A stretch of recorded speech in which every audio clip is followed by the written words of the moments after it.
Hello everyone, in this video we're going to be covering topic from Cambridge IGCSE Biology code 0610, the topic of coordination and response and subtopic hormones. So these are the learning outcomes that we will be covering during this video. So let's start off with our subtopic for today, which is hormones.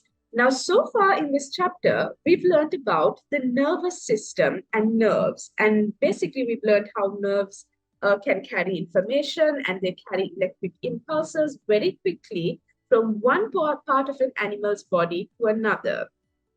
But in animals, that we also use chemicals to transmit information from one part of the body to another. So to transmit information, we don't only use the nervous system, but there's also this other system that involves chemicals to transmit information from one part of the body to another, and these chemicals are the hormones. So in this subtopic, we'll be focusing on the hormones and the system called the endocrine system, in which these hormones are produced and released to bring about a response.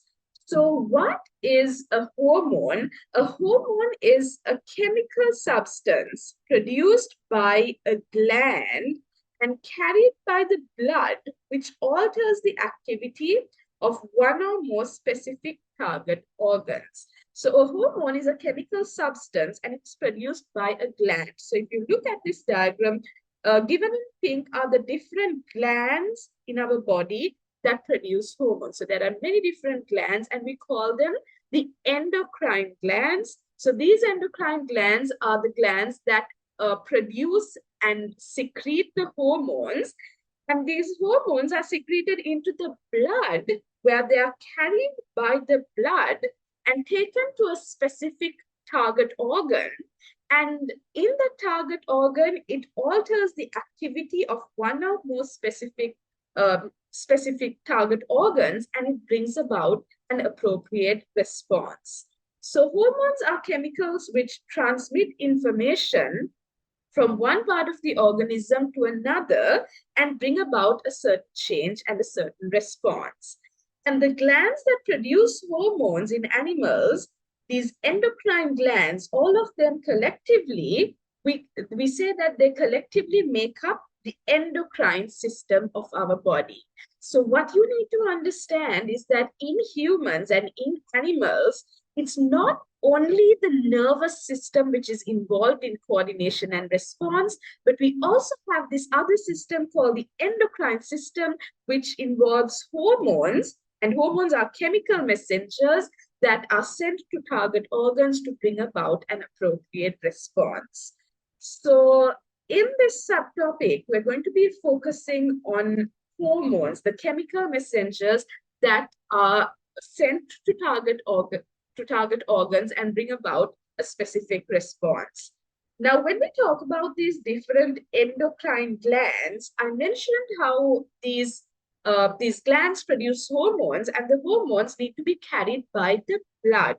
So endocrine glands, they all have a good blood supply, as when they make the hormones, they need to get them into the bloodstream as soon as possible so that they can travel around the body to the target organs to bring about the response. So these endocrine glands, they all have a good supply because as soon as they make the hormones, they need to send these hormones into the bloodstream, where the bloodstream is going to transport that particular hormone to the target organ. So hormones only affect cells with target receptors. So how do hormones detect their target organ? Hormones only affect cells with target receptors that the hormone can bind to. So this is an example of where a specific shape of the hormone is able to bind to a specific receptor, which is there in only certain cells in the body.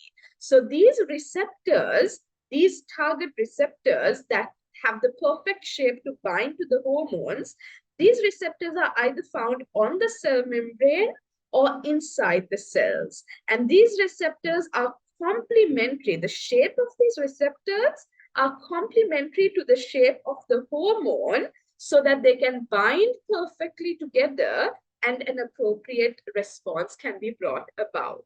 So this is basically how hormones work. They are made in the endocrine gland, then they are secreted into the bloodstream, and the bloodstream transports the hormone around the body to the target organ.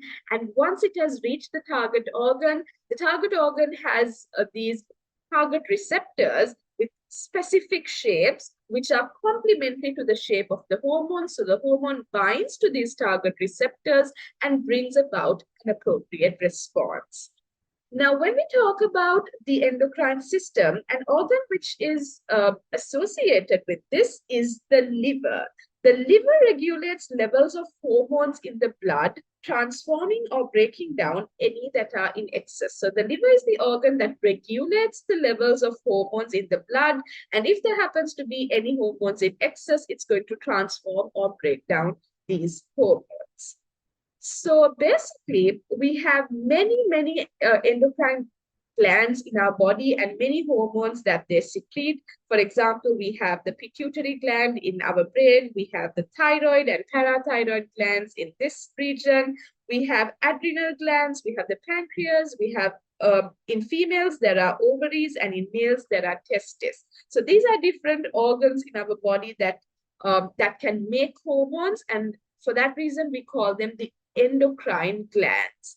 So if we talk about the adrenal glands, these adrenal glands of the kidney, these adrenal glands can produce the hormone adrenaline. Then the pancreas, it releases two important hormones, namely insulin and glucagon. Then the testis in males, it produces, the two testes, they produce testosterone hormone, and the ovaries in females, the ovaries produce the hormone estrogen. So all of these different endocrine glands, they produce their own hormones. So in this subtopic in our syllabus, we're going to be focusing on one particular hormone in this subtopic, and the hormone we're going to be focusing on is adrenaline. So adrenaline is a hormone that is produced and made in the adrenal glands. So there are two adrenal glands, one above each kidney, and they make the hormone adrenaline. Now, when does adrenaline get produced by these adrenal glands?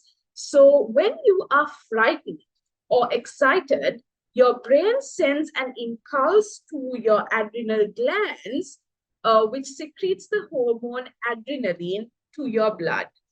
Now, adrenaline is given a special name. It's called the fight or flight hormone. So this is a hormone that is released when a person is either frightened or excited. The brain sends a signal to the adrenal glands to release this hormone. And for that reason, we call the adrenaline hormone the fight or flight hormone. So it's produced in situations where the body may be in danger. So if there's a particular situation where the body may be in danger and the person becomes frightened or excited, that's when the brain signals the adrenal glands to produce adrenaline. And once the adrenal glands produce adrenaline, we've discussed how hormones are then secreted into the blood. So these adrenaline hormones get secreted into the blood. And once they are in the blood transports this adrenaline hormone to all the different parts of their body. And the adrenaline hormone can fit onto specific target organs and bring about certain responses. So the adrenaline hormone causes a range of different things to happen in the body, all designed to prepare it for movement. So this adrenaline hormone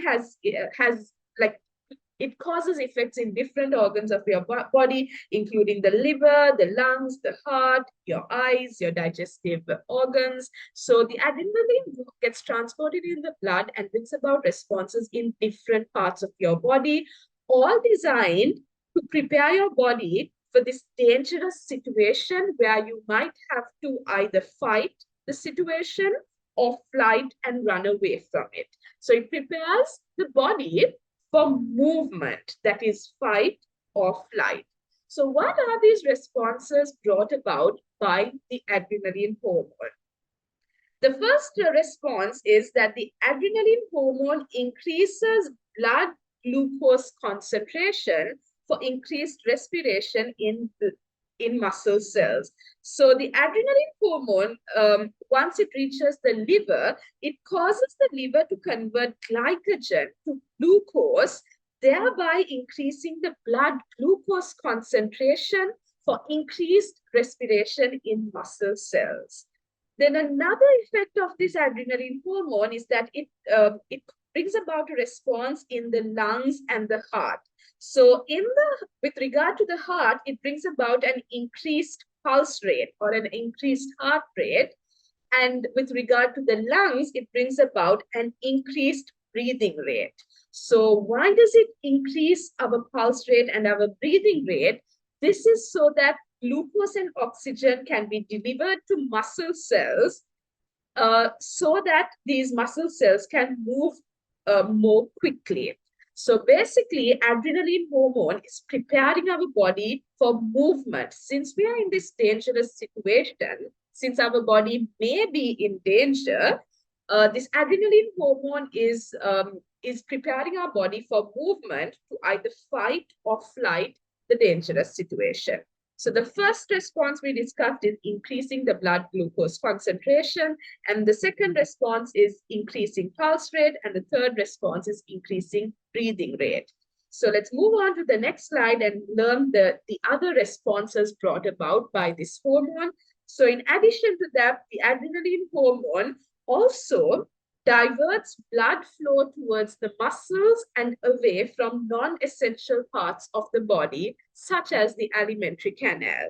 Again, to ensure the reactants of respiration are as available as possible. So another response of this adrenaline hormone is that it diverts maximum blood flow towards the muscles, and it diverts blood flow away from any non-essential parts of the body. For example, during a dangerous situation, our digestive system becomes a non-essential part. So the adrenaline hormone would divert the blood away from the non-essential parts and into the essential parts, such as the muscles. And finally, another response brought about by the adrenaline hormone is dilating the pupils in our eye. So the adrenaline hormone dilates pupils to allow as much light as possible to reach the retina so that more information can be sent to the brain. So by dilating our pupils, what happens is that more light is allowed to enter into our eye and reach the retina, which gives us more information on what is happening on the outside.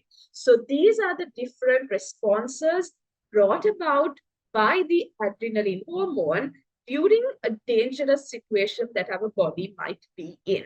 So it either prepares us to fight or flight this dangerous situation. So basically, this adrenaline hormone brings about different responses in different parts of our body, making our body ready for movement and ready to prepare for this dangerous situation. So with this example of the adrenaline hormone, I hope you've got a good understanding on not just how the adrenaline hormone works, but also of how hormones work in general. This is how every hormone works. It's secreted by the gland and into the bloodstream, and the bloodstream transports the hormone to different parts of the body where it acts on target organs and brings about target responses. So now that we've got a general understanding of hormones, we're now going to do a side-by-side comparison of nervous and hormonal control. So like I mentioned right at the beginning of this video, there are two ways that information gets passed around through our body from one part to another, and information can be passed either through the nervous system as nerve signals or through the endocrine system through these chemical messengers called hormones. So let's now do a comparison of these two systems that are involved in coordination and response. So with regard to speed of action, The nervous system is very rapid, while the endocrine system can be slow. So nerves carry information very rapidly, whereas hormones can be slow in their speed of action. Then, regarding the nature of the message, we've learned that in the nervous system, the information is carried around as electrical impulses, as nerve signals that are traveling along the nerves. But in the endocrine system, the nature of the message is chemical messages, which are the hormones, which are traveling through the bloodstream. Then, regarding the duration of the response, in the nervous system, the response is usually completed within seconds. So it's a rapid response and it also completes very quickly. It also finishes off very quickly. But in the endocrine system, it's a slow process and the response may even take years before completed. So hormones work much slower compared to nerve signals. Then comparing the area of response, in the nervous system, the response is often confined to one area of the body. So we say that the response is localized. There's usually one part of the body, the one target part of the body where the response is brought about. But in the endocrine system, the response is usually noticed in many organs. So the response is widespread. And you can understand this point well because when we learned about the adrenaline hormone, we learned how the adrenaline hormone brings about a response in different organs throughout our body. So the response is widespread. It's not localized to just one organ, but there are many organs which are responding to that particular hormone. And then finally, the examples of processes controlled, nervous system controls reflexes such as blinking and movement of the limbs, and the endocrine system controls our growth, the development of our reproductive system, and so on. So I hope you've got a good understanding of the difference between the nervous system and the endocrine system. And with this, we have come to the end of this subtopic. Here is an exam tip for you. So with regard to adrenaline, remember the list of adrenaline's effects. The list of adrenaline's effects is useful to know because it frequently appears in test questions. So make sure you know the effects of the adrenaline hormone. So now that we've completed the subtopic, let's try out a practice question. Which row of the following table correctly describes the effect of adrenaline in the body? So recall the responses brought about by the adrenaline hormone. With regard to pulse rate, we've learned that it increases pulse rate. And blood glucose concentration is also increased because remember, it makes the liver convert glycogen to glucose and increase the blood glucose concentration. And with regard to breathing rate, we've learned how the adrenaline hormone also increases the breathing rate as well. So the correct answer that I'd have to choose is answer C. It increases all of these things. Pulse rate, blood glucose concentration, and breathing rate are all increased by the adrenaline hormone.